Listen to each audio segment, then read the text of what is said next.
Hello. Our story begins following an Imperial massacre. The media would soon label it an insurgent attack, one in which stormtroopers valiantly defended themselves from guerrilla insurgents. Vader was not a part of this assault. He was doing other, more boring things. The year was 8 BBY. It had been 1 full year since the duel between Vader and Kenobi. Darth wasn't exactly permitted to hunt Jedi anymore. His master had enough of these foolish games. Between Kenobi and Seer, Sidious's apprentice wasn't ready for any more combative games with experienced Jedi. He was lucky that Seer wasn't as skilled as Kenobi because, as Sidious told Vader, he should have died at her hands. This left Darth especially unhappy, but his tasks were back to mundane missions for the greater good of the Empire. He was here on Floren because of the recent genocide. It was a system just north of Mon Calamari and Lothal, outside the Tyon cluster. The local population had materials the Imperial regime needed. These weren't even parts for the Death Star or any other super project. It was for the ever-expanding Stormtrooper Corps. The people were working 16-hour days, with heavy curfews, and only 1 free day off. Prior to the actual genocide of them, the people were forced to work 18 hours a day without a break day for personal rest. Slowly, people started to revolt, and Colonel Yularen activated a branch of the ISB to oversee operations. Governor Tarkin would handle the rest from there, even though it wasn't in his territory. These materials weren't exactly hard to find, but the people of Floren had been so understanding and compassionate towards their cause that it would be unheard of for them to react, hence why the Emperor decided to have them all murdered. If a system as loyal to the Empire as Floren could revolt, then they needed to be made into an example. Of course, through Imperial propaganda, no one knew the truth. These people were victims, but for the loyal subjects of the Emperor's land, they were aggressors. It was a master play utilized by the Empire, something that made their most loyal subjects even more passionate about their patriotism. For those who opened their eyes, it made the regime even more frightening. So why would Vader, the secret lapdog of the Emperor, be here? Well, there were rumors about a Jedi appearance in the slaughter. Someone here to ferry survivors off-world into various rebel groups. To call them groups was honestly too kind. They were far from actually being cells. This wasn't a rebel movement at the moment. It was a bare-bones operation to stand against the Empire. Regardless, Sidious was letting Vader off the leash for the first time in a year. He marched around the dead bodies, looking over Imperial troops who checked for pulses, and shot anyone with a heartbeat. Being a stormtrooper was not for the light-hearted. It was for those who pledged themselves to the Empire. Vader didn't pay much attention to this. A little genocide was never too far for him. Truthfully, nothing was ever too far for Vader. He searched the bodies and felt through the Force. The rumors of a Jedi being here were probably unlikely. The survivors were brave, but not stupid. The Dark Lord walked around the mass grave. It wasn't a literal grave, just souls lost where bodies fell. The Empire would eventually burn the square, and let the corpses rot until decomposition. Once scanning the bodies with his eyes, Vader looked up. He watched a shadow bounce down a wall at the edge of the plaza. It may have been dark in here, but Vader was born in the darkness. Just kidding, he was being edgy. He was born under 2 suns. He walked over the bodies, and through the smoke. As he reached the shadow, he saw and peered around. Stormtroopers quickly responded to this, asking if there was something he needed, specifically, and he shook his head. Vader would wait for them to vanish before prying open a service door to a cafe. There was some more shuffling inside of the location, and he walked through. A mother and her child, not involved with any of the protests, as seen by the child's school clothes, and clearly she was keeping the 2 of them safe until the Empire passed by. Vader, without even a second thought, ignited his lightsaber, and dealt with the insurgents. The animals that plagued plots of land under Imperial jurisdiction would be slaughtered. Once they fell lifeless to the ground, a voice yelled out at him. Vader's armor was illuminated in a crimson buzz. He was perplexed. No one yelled at him, not even his master. Vader stared at the voice. The man must have been weak. He was holding a walking stick. He seemed to be unarmed and most certainly was not a Force user. Vader raised his hand, pulling his saber up to his chest, and prepared to throw it. The voice, deep and raspy, asked him a question. He asked the individual if this is what he called order. The Dark Lord didn't budge. He just remained still and continued to stare at the individual who called out at him. More than anything, Vader was perplexed. This man wasn't afraid. He didn't budge at death. He didn't cower in fear. He just watched.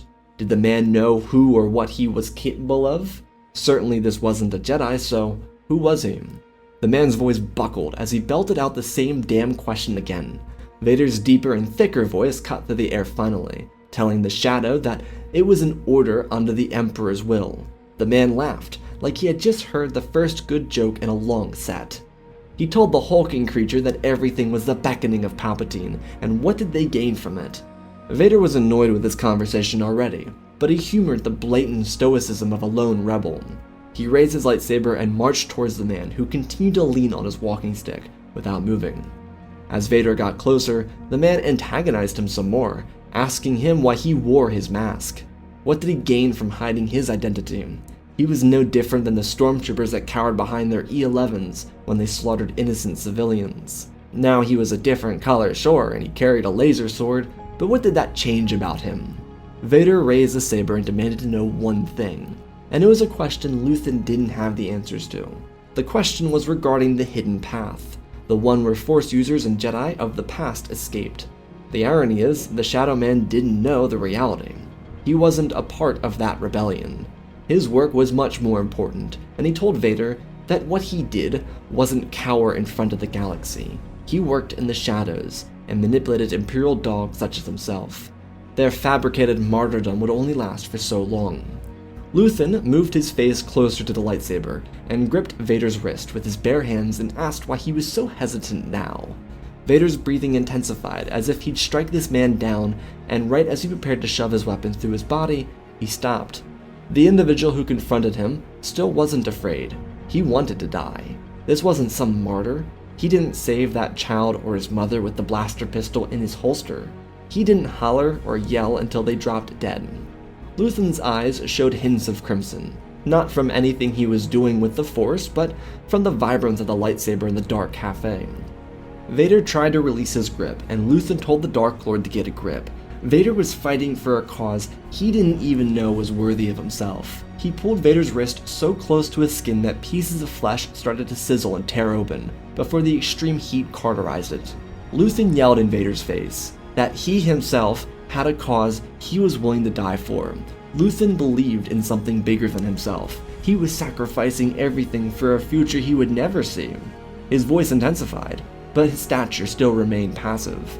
It was an extremely polarizing combination, one that presented power in the face of terror. Luthen's voice snapped. He told Vader that he burned his life for a free galaxy. What did he burn his for? Vader pulled back, and almost staggered for a moment. The man's grip was pushed off by the exaggerated pull that Vader made. As they stood apart, Vader looked at the man who still didn't budge, but only presented his new scar. He pointed at the flesh wound, and told Vader that the axe forgets but the tree always remembers. Luthen pointed at the wound and moved forward, pushing his walking stick out of his hand, his voice breaking when it made contact with the air, and he demanded an answer, because, as he spoke aloud in this very moment, the pace of repression conquers the ability to understand it. The grip of their machine, their imperial power, was their ability to hide behind atrocities rather than incidents. Luthen, as if it were in slow motion, slammed his boot down and his blaster dropped out of its holster, as if on cue, and he demanded to know who oppresses him. Who? Vader's chest heaved, and he didn't know. He did, but he didn't. His mind twisted around. He, for the first time since his loss to Kenobi, felt vulnerable. The man inside the mask felt like the boy who betrayed Mace Windu. A flush of regret and confusion swallowed him whole, and before he could face it, a few Imperial stormtroopers, who had heard the yelling, swung into the cafe to see what was happening. Their weapons flicked on light switches, revealing more of Luthen's frame, and they cocked their weapons. Luthen's eyes were still fixated on Vader, and he again insisted to know who oppressed Vader. Who is his axe?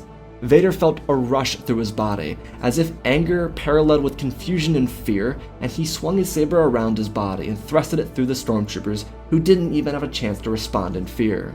Luthen shook his head, watching the monstrous coward do what he knew best: kill. Vader turned his head and raised his weapon, telling the man who hadn't said a word since Axe that he was not free to escape. Luthen laughed, the second best joke of their little set, and told Vader that he had no intention to run. He would either die with that poor mother and child, or he would at least leave with a new heart shifted by the radical desire to break tyranny. The choice belonged to the Emperor's lapdog. Vader was so pissed off with this conversation, and Luthen, like a shark, could smell blood in the water.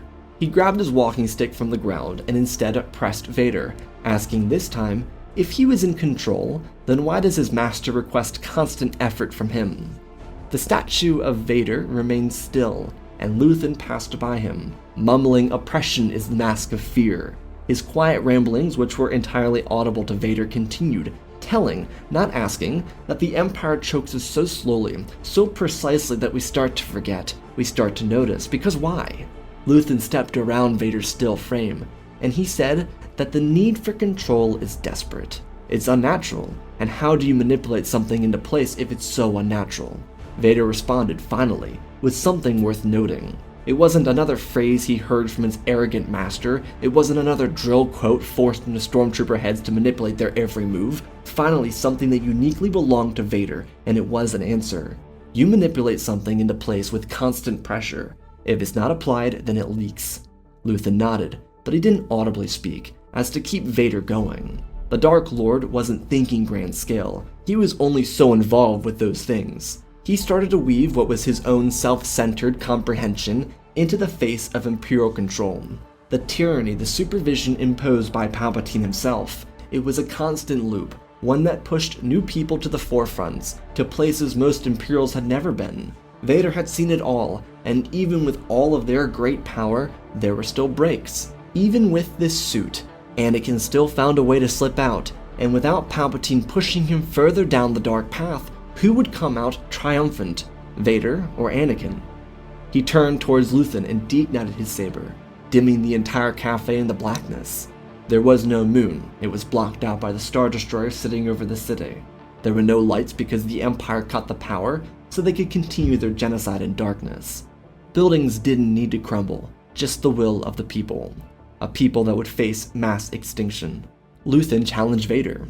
If he wasn't the axe he thought he was, if he wasn't a true master of his own fate and truly oppressed, then how would he try and survive?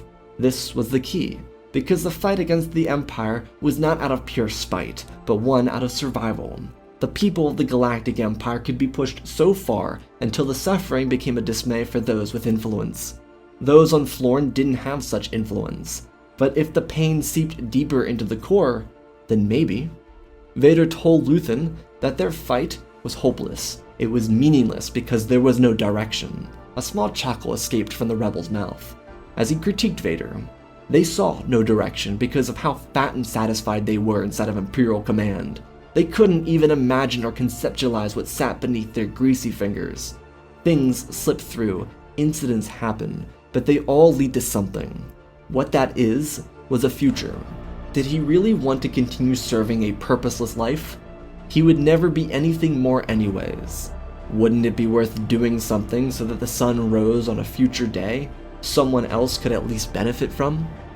These words frustrated Vader more, but they were the end of Luthen's speech. He left, telling Vader to think on things. This left the Sith apprentice even more perplexed. He could have done something, but then again, could he? The shadowy individual vanished out of a secret door behind the bar and disappeared. By the time Vader tried to trace him, he was gone, and thus he was forced to return to Mustafar after finding no Jedi. A Jedi that never even existed to begin with. Just another task, just another exertion of control over him from His Majesty the Emperor himself. Inside of Vader's castle, he reflected upon these dealings inside of his bacta tank. He was at a struggle. So many things had resonated with him, and so many questions had given themselves significant meaning in his own life. What was he fighting for? What did he suffer for? Who was he truly serving, and what did he gain? The Burn quote stuck out especially, even though Luthen knew nothing of Anakin's past, and was only a result because of Vader's lightsaber cutting Luthen's upper chest. What a force of nature that man was. But it was because of one simple reality. Luthen did not fear his death. He knew exactly who he was, and he knew that he was a product of the Imperial machine. Luthen used their weapons for his own cause. He was simply a morally righteous version of their cause. But even that was going too far. He served the future, not out of anything other than resentment for the Empire. Because Vader's briefing with the Emperor after Floren was so short, he didn't have much time to interact with his master following the incident on Floren. He was to sit inside of his castle and await further orders, which could end up being a week or a month. It changed frequently, just another prescription of Sidis's grip over him. Though, unlike his betrayal of Windu, there was no one to coerce him away from his thoughtfulness. Vader knew that he could do nothing to defeat his master, because his suit would see to it that he was defeated. But that shadow man from Floren had direction, and he had an even smaller role in the galaxy. He was insignificant, with no power, but the will to make a change to set power. Vader inversely had control. He had loyalty, or at the bare minimum, fear to control underlings. He had influence. His voice or his information, his position, could give him a cause of leverage to rise up. He could be the beacon of something more, without being the hero. For the Anakin inside of him, he wanted at least some sort of recognition. It would eviscerate his wrongdoings, but then it was. Like Luthen, he knew that no matter what the side of cause he fought for was, it would lead to the same outcome in which the Empire would eventually give in, because people would eventually grow tired of it. Whether it was shutting down spaceports, stealing natural resources, harming citizens, outstretching their hand too far, someday all of their acts of terror on the galaxy would be swallowed up by one harmonious voice. For so long could the Empire send their faceless, idealist troopers against the people of the galaxy. For so long until a single incident could break it all, and Vader now faced with that reality had to ponder when or where that incident would be, or if he would be the cause of it. Eventually, after weeks of winding himself up with these thoughts and doing more mundane missions and returning to his tank to dwell, he got his opportunity. Vader, using some tech savviness, had his good caretaker Vinay help him install a recording device into his chest plate. Vader was returning to Coruscant to overhear a briefing with Moff Tarkin, Admiral Thrawn, Director Krennic, and Colonel Yularen of the ISB. They were discussing long-term plans for the future of the Outer Rim expansion, particularly the use of Imperial resources to create the Death Star. At this meeting, Vader would simply listen as he always did. When I say listen, I mean not listen. He would typically let a lot of information go in one ear and out the other. This time, though, he learned a lot. The Empire was in desperate need of calcite, and their current mines were running out of materials. The scientific base at Edu was reporting some other requests too, per Krennic's intel. One of the other talking heads present gave some key identifiers for production output at Imperial prison complexes, such as the one in Arcana 5. Then arose another quandary from the ISB's representation. Major Partagaz requested direction from the Emperor regarding territories under Imperial occupation. This came with an array of answers, and none of them were especially pleasant. A lot of the information Vader acquired was useless to him, because he only knew about it, no one else did. In the hands of someone like Luthen, it could do something good though. The intention, as per what Luthen suggested, was to form a thicker grip of their control. Through instruments of propaganda, the Imperial regime would push people to their limits, then target them for acting out as rebels, not as defenders of their own rights. Without Luthen to guide him, some connections for Vader would have to be made. But this was in theory what the Hutts did to slaves during the pinnacle of their empire. Vader was born into slavery and became a slaver, by choice. He could no longer testify to adolescent inexperience as an excuse. He was a Jedi and now he was a Sith, by choice. As a Jedi, he held value. He fought for a future that he may have been able to see, and now he stood in line with a future he had no place in. One in which his soul was damned anyways, and he selectively chose to let it idly pass him by. A servant of the Sith, a slaver of the people, and an oppressed oppressor. A control he desired and had very little of, if any at all. Without the name of Luthen having ever been given to him, he had no means to communicate with the Shadow Man from Floren. So instead of doing something with the information, he sat on it. The Imperial machine was slow. It cranked its engines and churned out propaganda, bills, committees, all sorts of meandering bureaucracy for the sake of nothing. It would take years for the planets mentioned specifically to become targets of Imperial rule. To find their calcite, scouts were being sent around the galaxy to do mining expeditions. Planets with other valuable resources would be slowly subjugated until the population, with ISB influence, rose up in an effort to thwart the Empire, only to realize their greatest voice was a secret traitor. Vader waited and waited. He seized opportunities to be on the ground at locations. Sidious encouraged it because Vader's fearsome presence drove people into rebellion quicker. If the Emperor's top lapdog could make himself available, then the Emperor knew about the location under subjugation. The enforcer that Vader was the curse that drove people into insurrection. At a gallows on another Outer Rim planet in the Northern Hemisphere, on Adussa, he would be attacked. They would wrap him in rope and try and lynch him, but Vader would kill them, thus being the anchor to an entirely new campaign of death. The people of Adussa would suffer, but their hanging grounds would become known as a battle cry for their own resistance. Yet this provided Vader the chance to find his shadow. Luthen was working as a one-man team outside of the shop. Leia was able to hold down the gallery without drawing too much attention. They were a great duo, but they also got under each other's skin. Vader, though, expected Luthen to come at him, to try and drag him again, but there was no such thing. Vader this time wasn't sifting through dead bodies looking for a Jedi. He actually hadn't left the hanging grounds, where he gutted 17 men and women. The stormtroopers did the rest, and Vader cleared the square for his own momentary silence. Luthen, instead of giving the towering enforcer a lecture, he asked why he did it. Why did he come out here to enforce this? Rael wasn't stupid. He had noticed the uptick in Vader's sightings on Coruscant, at the executive building, and inside of hot zones around the galaxy like here. His placement at these locations was not coincidental. He was either in trouble for letting a rebel go, or he was here looking for a rebel, because he had grown tired of being hit by the axe. Darth would reveal it to be the latter. He was looking for the rebel. He no longer wanted to suffer this way, and he also had something of value for Luthen, something that could give life to the cause he spoke of. Vader, if he knew how small the fledgling rebels were at this moment, may have not given his support to them. Luthen made it out to sound like they had infinite resources, or at least a sizable collection of people willingly trying to fight. But the rebels were just survivors of genocide. They were people who watched their homes burn, and their people die, and their culture be eradicated by the march of Imperial weapons. The Sith Lord lowered his head and pulled from his chest a device, one filled with every single recording he had picked up in the months since first joining Palpatine inside the executive offices, with intention to listen. He tossed it to Luthen and told him it was a down payment on his service to a future he never intended to see.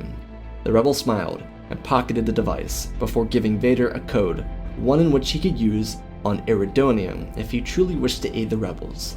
Vader asked why he would give him this code. He hadn't even listened to the recordings yet to prove that they were real, and Luthen nodded. That's true, he hadn't. Luthen turned away and returned to his vessel, knowing a truth, a certain reality. If the rebels on Eridonia died faster, then Luthen was just ending their suffering earlier by aiding Vader. This, though, would provide Luthen evidence that whatever was inside the device he had now was factual or not. Vader's hand was at play here, and he could feed the rebels information to aid them or betray them. Everything would come down to Eridonia. Well, the Eridonian rebellion would last longer than it would have without Vader's investment in the project. He withheld Imperial troopers and suggested strategies that actively aided rebel movements. He gave them life, before Vader was ripped out of Eridonia and Colonel Yularen instigated a protest, turned riot, turned massacre. One that Imperial propaganda machines would prop up as a need to have Vader present everywhere in the galaxy. This was Luthen's proof that Vader's intentions were honest, and now with the information in his hands, he quickly acted to stop rebel movements across the galaxy. See, there was a crucial difference in a rebellion with answers and without them. Luthen knew people would die, and people would need to be sacrificed for the cause. His dignity was long gone, because his tools were what the Empire created. However, now he had answers to save people collaterally. His intentions were not honorable, nor were they pure. These would be the choices that would best aid the rebellion altogether. Luthen, Leia, Saw Gerrera, and a few other rebel cell leaders came to a conclusion. If they had the information of what the Empire planned on doing, then they could manipulate things into their favor. The curse of their power was how things could slide through their grip. The stench of their rule was through the constant push towards control, the effort. If they could, however, utilize Imperial efforts to expand awareness, then rebellions could be built out of fear. Luthen now held the key to rebellions on 22 star systems. Instead of halting Imperial operations with rebellious acts of planetary patriotism, they would utilize the already established cells of operation to act in Imperial disfavor. People wouldn't care or look at one incident, but Vader's intel had just provided the rebels the key to a long drawn-out plan to expose what the Empire was going after. If they were stripping away planetary resources, then having a mining incident, one that looked like a natural disaster as a result of the mining, that would require answers. Something that would awake people to the real desire of Imperial occupation. For example, if a calcite mine exploded, destroying a tower, killing hundreds of Imperials, people wouldn't bat an eye. But if it started happening more rapidly, questions would arise. First, it would be about the safety of Imperial infrastructure. Then it would slowly transform into curiosity of what the Empire was looking for, or what they were trying to build. And what this depended on was information Vader gave. Of course, that information was the cream of the cake. That was what they needed to solidify these random accidents. But even without it, enough awareness could be drawn up on a local level, potentially even a planetary one. In the meantime, while Vader still didn't have the means of contacting the rebels, he started working with the Major of the ISB. Palpatine saw the intrigue of Vader and passed him off to another lapdog. Sidious could not be bothered to have his enforcer around him when senators were pressing him about planetary amendments, cutting trade from rebellious systems, rescinding or enacting tariffs, requesting for permissions of certain pro-military bills, or just the common brown-nosing to earn Palpatine's favoritism inside the Senate. Vader wasn't important for that bureaucratic nonsense, as Palpatine called it. Initially, Vader considered this a high honor. Now he saw it as his master calling him too stupid to understand it. Though perhaps there was more to gain by working with Major Partagaz at the ISB. At this point, almost a full year after meeting Luthen inside the cafe, Vader had himself a black astromech that followed him around. This wasn't seen as a big deal because astromechs and mouse droids were commonplace around the Empire.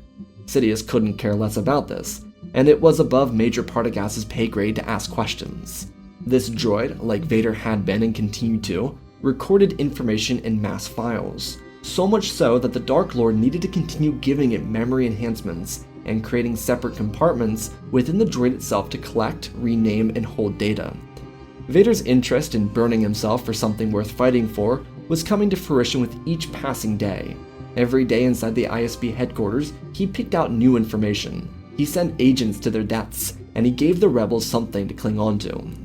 His care for himself slowly evaporated, and he started to fixate on other interests within the Imperial theater.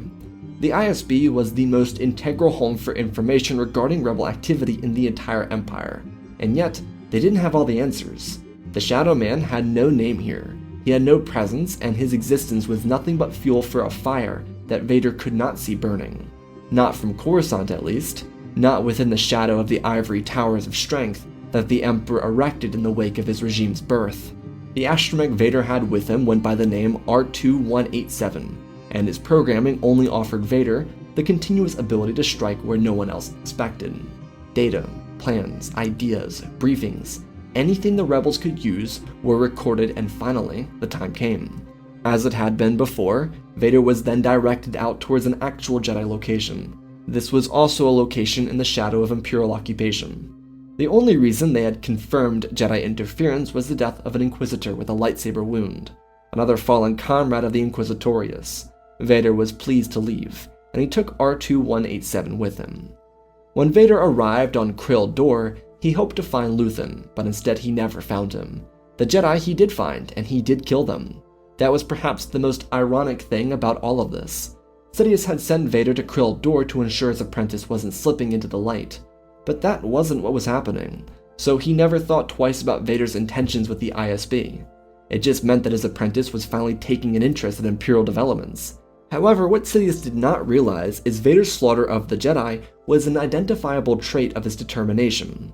In the path of righteousness, Vader became more imbued with darkness. He saw the inequality spread across the masses, and it brought him fury. In a manner similar to Dooku's own transformation into Tyrannus, Vader was becoming more of an understanding individual, one who, unlike Tyrannus, would sacrifice everything, even the Empire, the Jedi, and the Sith, so that the galaxy could breathe life into itself. No longer should the ancient religions of the past set the precedent for what it means to live in a modern society, and in Vader's mind and heart, He couldn't consciously accept the status quo of what Sidious's empire stood for, especially under the Sith banner.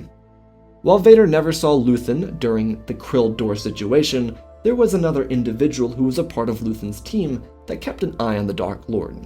The death of the Jedi was something that Luthen could have seen as a step too far, but he didn't.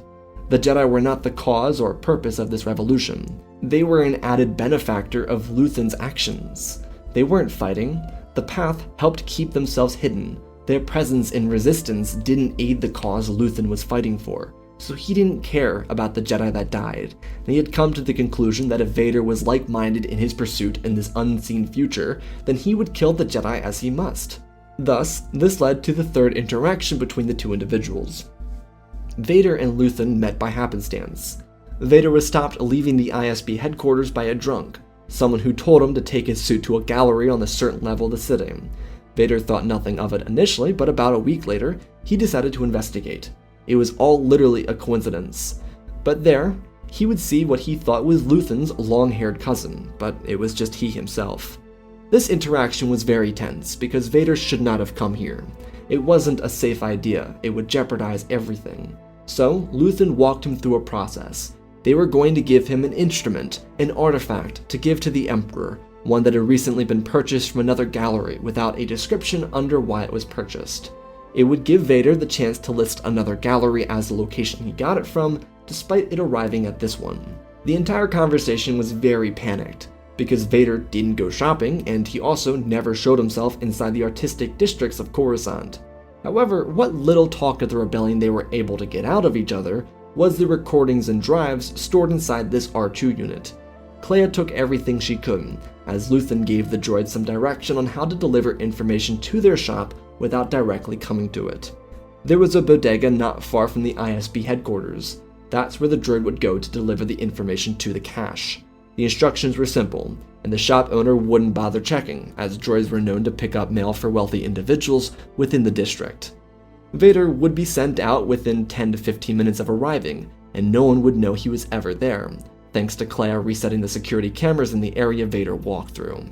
The Emperor would receive a fine gift from his apprentice, as Vader called it, a celebration of Imperial authority.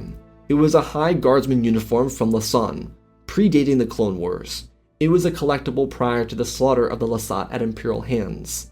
Sidious would privately hang this inside of the Imperial Palace across the city, and he was honestly very grateful for Vader's gift to him. This continued to give Vader room to act rebelliously towards the Imperial regime. To Palpatine, he saw this version of Vader as his most loyal one yet, as from his perspective, his losses to Seer and Kenobi turned Vader into a more loyal puppet of the Imperial machine, something that would contribute to their victories.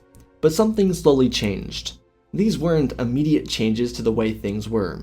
The Empire couldn't trace these incidents back to a singular cause or effect. What transformed the war with these rebel cells and the subjugation of the masses to Imperial rule were incidents. Rebels did not make attacks. Insurgents were not born. Protests did not occur. These were breaches in Imperial efficiency. Their infrastructure, military, operations, the very gears of the machine were falling apart. Whether it was a mining incident or the wheels on a Rhydonium transport falling off, these were little mistakes with large repercussions. Luthen wasn't able to inspire people to join him without atrocities, but he was able to encourage citizens and populations to see problems with the machine. The Empire was doing something. They were working aggressively and outwardly across the galaxy and constantly messing up. Every mistake cost a local population resources, which naturally disrupted trade within Imperial control. All of these efforts to grab materials for super weapons, Star Destroyers, Stormtrooper gear, or anything else continued to turn the Empire into a regime run by bumbling idiots. It was one unmistakable error after another.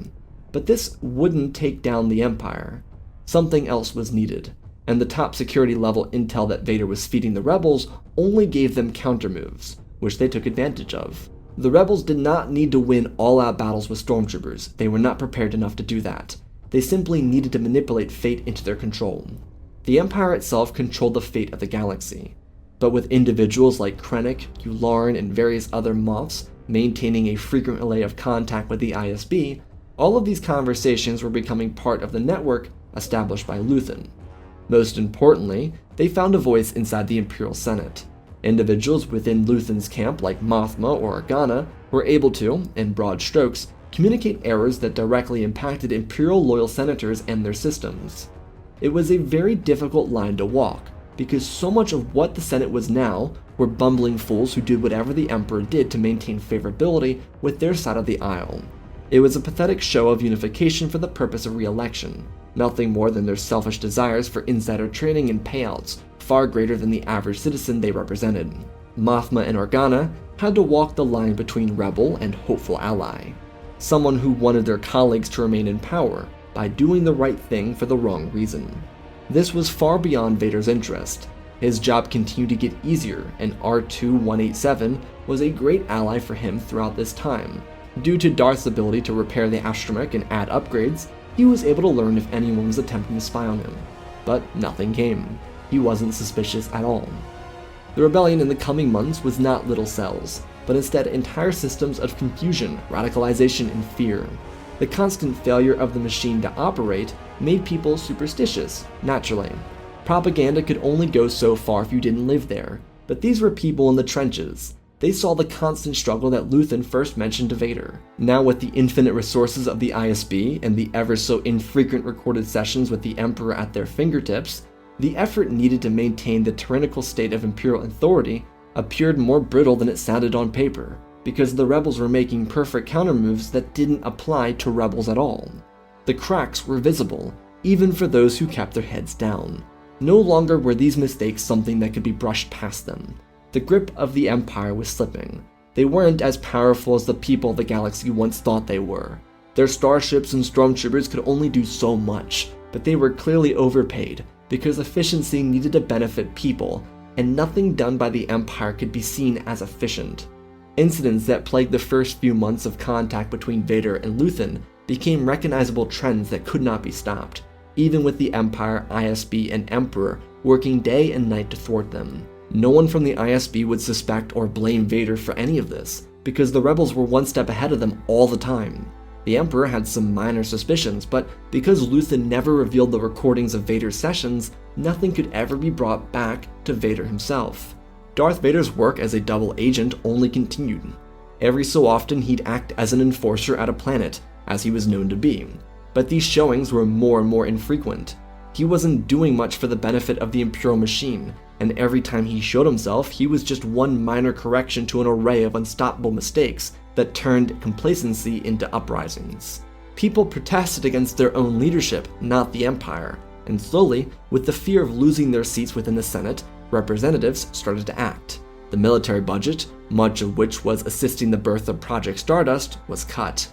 Palpatine's legs were being cut out from under him, and many senators faced with various levels of impeachment on their own home worlds were forced to act accordingly with the demands of the people. The stretch of the Empire was so vast and so wide that these mistakes could not be covered up, and now with people pushing for change, it was an unmovable object in the way of Sidious's eternal imperial aspirations. What was highlighted by these incidents were death tolls. Even if the citizens of the specific planet were not harmed, someone lost a child, a spouse, a brother, a sister. Whether they be Imperial military, from army to stormtrooper, or ISB to officer, or security detail to police, it did not matter. Every facet of the Imperial structure watched over by the ISB was at threat, and the only counter they could make was watch themselves flail out of control. Thanks to the success, the rebels didn't need a rebellion. They had hundreds of millions of people protesting against the failure of Imperial operations. And because this happened from the outer edges of Imperial territory all the way into the core, there was no defending their failure. There was no propaganda to cover it up.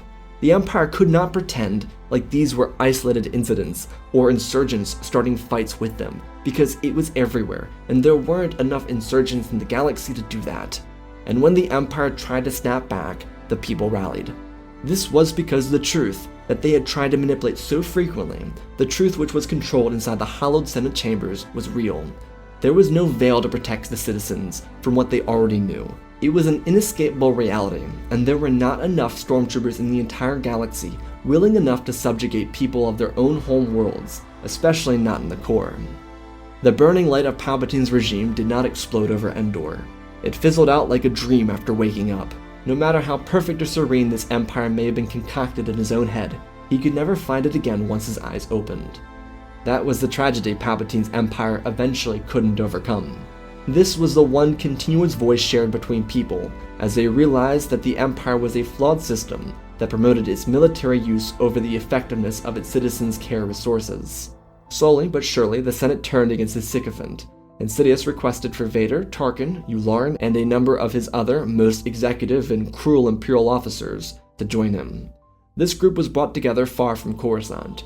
Vader's astromech would not be joining him, as he was accompanying Dedra inside the ISB facility on Coruscant. This would be, as Palpatine called it, the resurgence of Imperial Rule. In the similar way that he was able to orchestrate the rise of the Empire, he would use the surviving geniuses of Project Necromancer to clone every single senator. They would then kill all of those senators, then use the clones to erratically turn the Senate against the people. In doing so, they would make Palpatine look like a hero. The brilliance of authority is creating one problem and then having the immediate answer to resolving it, to of course maintain and obtain more control over the uninformed populace. Sidious loved this idea, and Vader loved it so much that he ignited his lightsaber and started slaughtering the Imperial officers, Moffs, generals, directors, doctors, admirals. Anyone who stood in his way was killed, until Sidious of course challenged this. But Vader had already spared what he considered to be his only next of kin, which was R2-187. The second Sidious fired electricity at Vader, the entire mountain exploded. The base, the landing platform, the structure keeping everything in place. Everything. Vader had turned himself into a bomber. His suit was a bomb. Once electricity hit it, it blew itself. All he wanted was one last blaze of glory, one where he could watch his overconfident master realize the failure he had created in real time. It, for Vader, was the best few moments of his life. Tarkin's head rolled, Thrawn was gutted, Krennic's windpipe was snapped, and the lot of them jumped back in terror. Vader was unstoppable, as he should have always been, and in a flash of glory, the entire power structure of the Imperial military, including its Emperor, detonated and vanished quietly under the weight of the avalanche that followed the explosive boom. Luthen would know of Vader's fate, thanks to R2-187, and he would champion this noble sacrifice as he too continued to throw his life away in service of the galaxy. Palpatine's death and the destruction of the most powerful heads of state in the Empire would change everything. The Senate was already shifting, and R2-187 would ensure that the ISB continued to cough up information without choice. But now that Vader was no longer at threat from the Emperor, secrets would be revealed. Terrible truths would come to light in the death of the Emperor, recordings of his past conversations, and these peaceful protests transformed into a complete and total uprising to bring down the Imperial banner. It would take years of arduous work to put away the horrific things Sidious did to the galaxy. The transformation he started never saw completion. The heroic sacrifices of many would never be known, Vader included. But this was the path that didn't include war. There were some acts of violence, similar in what fate held Vader, but mostly it was just a dying flame of the Empire. As Luthen had regarded earlier about the Jedi, they, like Vader's children, would be beneficiaries of the work that the original rebels suffered through. The Jedi would find rebirth, with old and young returning to their ranks as a new broken order. The Skywalker twins would find their place in the galaxy, and the fate of their father would never be truly known to them. But what would be known was the sacrifice and risks he made to change the galaxy for a better future, one that didn't include the total destruction of society, nor a war that turned neighbor against neighbor. It was the true rise against autocracy without conflict, and the transformation of Palpatine's tyrannical government into the democracy that once was the High Republic. And that, my friends, is our story. Again, special thanks to the patrons for supporting the channel. Smash that like button. Let's talk about this story. Whoa. Okay, so I don't know if you can tell, Andor's had quite the effect on me. I chose this story because today is Andor Day. Gotta have an Andor story for Andor. And honestly, I think it's really quite the Andor story here. This probably could go in a Star Wars C-SPAN kind of story, but I didn't want to just do the plot of Andor. I know that some people are still watching it, and if you've not, watched the new episodes, then I'm not trying to spoil anything for you.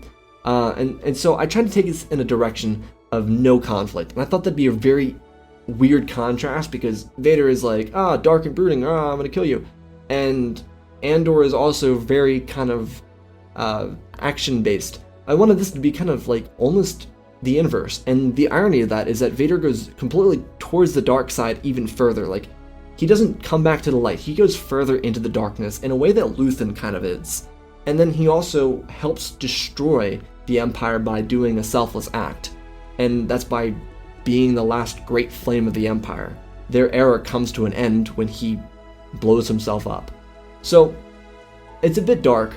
Also, Luthen gives Vader one of the craziest reads I think I've ever done in the story. Like, it just tears him apart. It's pretty vile, but I really see the way Vader turns in the story as like the 1 out of 100 chance that it works. And it all works because it actually works because Luthen pushes Vader's lightsaber into his chest and burns himself literally. That's the only reason why he does that. But I pulled quotes from Nemik's manifesto, I pulled quotes from Luthen, all that stuff just to kind of encapsulate it, almost even suggesting that things that Luthen said had inspired Nemik at one point or another. But anyways, I hope you all enjoyed this story. Dark, gritty, a little kind of a spy thriller, but I hope you all enjoyed. I love you all, spread the love, and always remember, my friends, may the Force be with you.